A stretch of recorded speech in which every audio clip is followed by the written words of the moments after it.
Big 12 Radio, Big 12 Today. Heard on TuneIn, watched on Big 12 Studios, along with David Turner producing and filling in today for James. I'm Ari Temkin. This past weekend, we had the Swimming and Diving Championships in Greensboro, North Carolina, out of the Big 12. So let's talk about it now with Kyle Sockwell, the COO at College Swimming League, also BYU swimming and diving pool record holder, and Arizona State alum as well. So you a two-time Big 12er? I think just one. So I was in the Pac-12 back in the day, previously Pac-10, previously Pac-8. But I've been calling the Big 12 championships for 6 years now, so it's been fun to watch it evolve. Yeah, so I guess what I meant is not when you swam, but rather now two-time Big 12er. Well, so actually the BYU pool record was actually like a month ago. Oh, wow. Okay. Yeah. So I was out there for the BYU-Utah dual meet. So they were going head-to-head, big in-state rivalry. And me and the coaching staff looked up at the record board and noticed there was a blank spot in the 800 free relay and decided to throw on suits and set the pool record during the break. So they're actually getting an official pool record placard made. And I think it's a minute and a half slower than the team record for BYU. But they've just never had a legal 800 freestyle relay. And so I'll be up on the record board technically. I was going to say, how old are you that you're like out racing college kids right now? 31. And so all of my records have been broken except for that one now. BYU needs to find a swimmer that could beat that. Come on, let's go. They've got plenty. All they have to do is throw some pads in the water during a practice, and they'll beat it by a minute and a half. Got it. So you are a official Arizona State alum. You just hold the BYU. I got it. Okay, I thought you were maybe like a transfer. Okay, so if you follow Big 12 swimming and diving at all, Arizona State is a dominant force right now in the Big 12, and certainly was when you swam there as well. Just some historical context for our listeners that may not pay as much attention to swimming and diving, but Eddie Reese was a legendary coach at Texas. He won like all of the national championships, and Kyle, you could speak to this. He retired, and then the next day, Texas hired and Arizona State's coach who had just won the national championship, which goes to show you how powerful Texas' swimming and diving program is. But one of their assistants and a swimmer as well, Herbie Bem, then took over for Arizona State. So he's currently the coach as they're one of the top contenders for a national championship. But there's a lot of history there between Texas and Arizona State in terms of great swimming programs. And yeah, so Eddie Reese was a legend. He stepped down. Arizona State won the national championship. Their coach goes and takes over at Texas, which allowed Herbie Bem to take over at Arizona State. Is that accurate? All accurate, Kyle? Yeah, that's accurate. That was one of the bigger stories that swimming has seen, especially on like the coaching side of things in probably over a few decades. Yeah. So, I mean, Eddie Reese, you're spot on.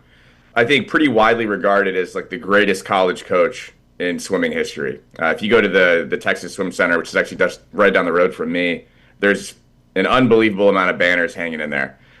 So Bob comes over, coaches at ASU. He was my coach for a few years, builds an incredible men's team out there, notably Leo Marchand, one of the best swimmers on the planet right now, holds still a lot of NCAA records. We're talking about record boards and venues. Well, his name's all over the one in Tempe, Arizona. But pretty quickly after winning a national championship, jumped over to Texas. And I mean, you talk about the power of a university. Texas is kind of like the behemoth, right? And so I knew a lot of kids on the team that were kind of like, what's going on? And, my explanation was, this is big college sports. It was right. A moment where, Texas said, we want that guy. They went and got him. And from my perspective, we talk about Herbie Bame and the incredible coach that he already is and the incredible coach that he's becoming. I was kind of concerned that I thought Herbie had one more year left at ASU before he got headhunted and was somewhere else. So he's an ASU alum. I think he's one of the up-and-coming, becoming one of the, next Eddie Reese potential coaches in the NCAA. So I was hoping that there was a way for us to find him in that head coaching role. It was going to be tough with Bob Bowman as your head coach to slide Herbie above him. So when he went over to Texas, there was a part of me that was kind of excited that Herbie might be slid into that head coaching role. And it seemed like Graham, the AD at ASU, had his mind made up really quick because they jumped on Herbie right away. He's putting together a great program, and I think he's on the brink of hopefully being re-signed out there. So he's done a great job. And just, Kyle, add some more context here, for our audience that, again, may not pay as much attention to swimming and diving in the Big 12. But Eddie Reese, he coached an insane amount of Olympians And then Bob Bowman, obviously, that's a name that many people are going to be familiar with because he famously coached the greatest Olympic swimmer we've ever seen, and maybe the greatest Olympian we've ever seen. Yeah, I mean, Eddie's coached Brendan Hansen, Aaron Pearsall. I mean, the list of, I mean, you're spot on. It's 100+ people long. Lots of medals. Lots of Olympic medals. Unbelievable amount of medals coming out of that Texas Swim Center. And then you're right with Bob as well. You know, Bob's coaching maybe one of the best pro swimming groups in history right now. He's got Reagan Smith, Summer McIntosh, Leo Marchand, Hubert Koch, I mean, Chris Giuliano, an unbelievable amount of talent in one training group just down the road from me in Austin. Wow. And so, I mean, those two coaches combined for, you know, add Dave Durden in the mix out of Cal, and you're talking about a large portion of, you know, the Olympians that have represented the U.S. and plenty of other countries as well. You know, you want to throw a Todd DeSorbo in there. You're really starting to build a Mount Rushmore of college swimming coaches that also, you know, create great Olympians. And, you know, you think about a Herbie Bame at ASU and, you know, a Ben Loers at Arizona, and they're coaching some guys and women that I watched swim in Greensboro just, you know, a week ago.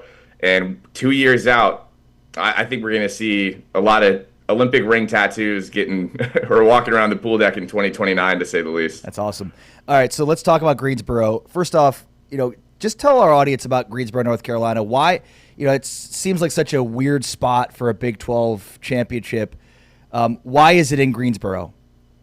Yeah, so one of the things that you have to contend with in swimming is, you know, where can you host a meet of this size and caliber? So, you know, you think about college football, you think about college basketball. It's pretty easy to jump around to an arena and just pick, you know, one that's the right size. You need a 5,000 seater, 10,000 seater. You know, where do you want it to be located? You need a neutral site for these, you know, schools to come in. It needs to be indoor now. And so there's a lot of parameters that go into deciding where you can host something like this. So the list isn't, you know, 20 or 30 facilities long. It's really probably closer to 5+. So you've got, you know, Milan Park up in West Virginia. You've got Federal Way up in just outside of Seattle at the Weyerhaeuser King County Aquatic Center, which I spent quite a few Februaries in the Pac-12 up there. And so, you know, Greensboro is really one of the, I think, premier aquatic facilities in the country. You know, you talk about Greensboro, North Carolina, you know, it's not like a Dallas, it's not an LA, it's not a huge city, but it does have a pretty strong surrounding area. You know, you have Raleigh, you have Charlotte, you have all those big North Carolina cities that can come in and travel. You know, the travel's not too hard. It's an hour drive from Raleigh.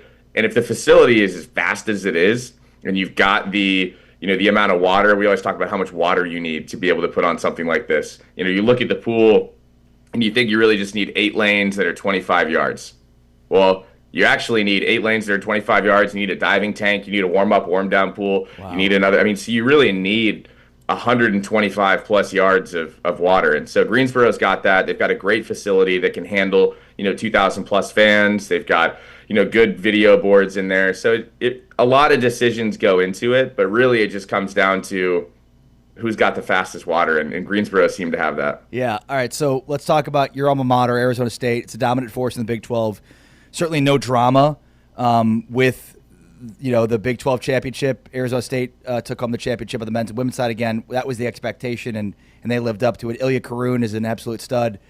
I guess just take us through your thoughts on Greensboro, and then, you know, where was the drama aside from Arizona State taking home the sweep?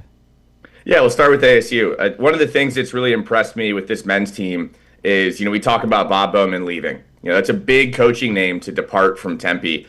And really the question as an alumni and as a fan, as an analyst was, you know, how does Herbie retain some of the talent on the pool deck, especially on the men's side, which is an NCAA championship caliber team? And a lot of the, I think, expectation from the community was that he wouldn't be able to do that. It was, you know, everyone's going to go follow Bob. How many people are going to be left in Tempe? He's going to have to rebuild. Is he going to have enough people for relays? And Herbie retained quite a bit of that group. And really it felt like, you know, if you can retain 50% of your top tier talent, you're going to be able to rebuild into a great program. I really would think I think it's fair to say Herbie retained probably 70% plus of the talent out there. Namely, Ilya Karun was really the staple that stuck around and said, you know what, I believe in Herbie. I'm going to train with him. And I think it's paying off. He's doing pretty well. And so the result of that is Herbie had a base to be able to build, I think, one of the deepest programs, sprint programs that we've ever seen in the sport on the men's side. And the result of that was throwing, I think it was 7 guys into the championship final of the 50 freestyle out in Greensboro. It's a lot of points and a lot to overcome if you're any other school. And so, I mean, we can talk about the men's program. You know, they're really deep. I think they've got a shot to be in the top 2 or 3 at NCAAs in a couple weeks. But what I've been really impressed with is the slow build that we've seen on the women's side of things out there. The women were actually, I think, maybe a little bit more comfortable than the men in terms of scoring. The battle between second and third between Arizona and Utah on the men's side was incredible to follow. On the women's side, it was Arizona and Houston, I believe, or Arizona and I forget who was in third. There's a couple teams to keep track of out there. We've got a really packed Big 12. But yeah, I mean, I'm impressed with the growth that we've seen on the women's side. You know, it's a team that's been in that 20 to 18 pocket, ranked nationally. And I think just with some of the recruits that they've got coming in, I would be shocked if we didn't see, you know, I always talk about the little number next to the team. You know, you watch a college basketball game, it's Arizona with a little 2 next to it. And that context is so important. And I think, you know, ASU's got the little number 2 next to the men. I think we're not too far away from the ASU women having a single digit next to their name. Houston was third, by the way. Yeah, Houston put on a great show. Yeah, on the men's side of things, I do want to come back to the Utah men. Yeah, they did a great job. You know, coming into this on the men's side, it was ASU's going to win, Arizona's going to be second. You know, maybe Utah will be in a fight for third. But really, the story throughout was ASU looked really good for first, and Arizona and Utah were in a all-out battle for second, which was, I think, something that I didn't expect, I would say. I'd put it that way. The thing with, you know, when you're going up against a team like Arizona on the men's side that's building really well, and you're a Utah trying to kind of knock on the door and maybe fight for second, is 2 things have to happen. One, Arizona has to likely have a couple missteps, and if you're Utah, you have to be perfect. And so Utah really was perfect through those first couple of days. They had a couple missteps that knocked them back, but Arizona just never opened the door. So I was impressed with the fight that they put on. They built a lot of momentum, back-to-back Big 12 titles in the 500 free and the 200 IM really built a lot of momentum for them. I'm excited to watch that program keep building, but Arizona's not going anywhere. You know, one of my things that I always say, I love the dual meet rivalry season in NCAA swimming. And one of my favorite meets of all time is ASU versus U of A. It's got history. We always pack that place. I'm excited for when it's tight again so I can go out there, and I want my heart rate to go up a little bit going into that last relay. That's awesome. All right, so looking ahead to nationals, you know, give us kind of a preview of what to expect from a Big 12 perspective. Could Arizona State win a national championship this year? It's going to be tough. You know, we talked about the battle between Arizona and Utah at the Big 12 championships. Well, it's kind of a similar thing with the ASU men. They're going up against Goliath in Texas. This is one of the best teams we've really ever seen. You know, throughout the course of the year, I thought, you know, the Texas men could put up a historic point total in terms of like how the gap between first and second. You know, ASU is looking to try to knock on that door. I think what makes swimming really fun at the NCAA championships is when it gets messy between 1, 2, 3, 4, and 5, or even 2, 3, 4, and 5 at the NCAA championships. And I think that's exactly what we're set up for. You know, the ASU men finished their Big 12 championship with an NCAA record in the 400 freestyle relay. I think they could come out of NCAAs with potentially an NCAA record in that again.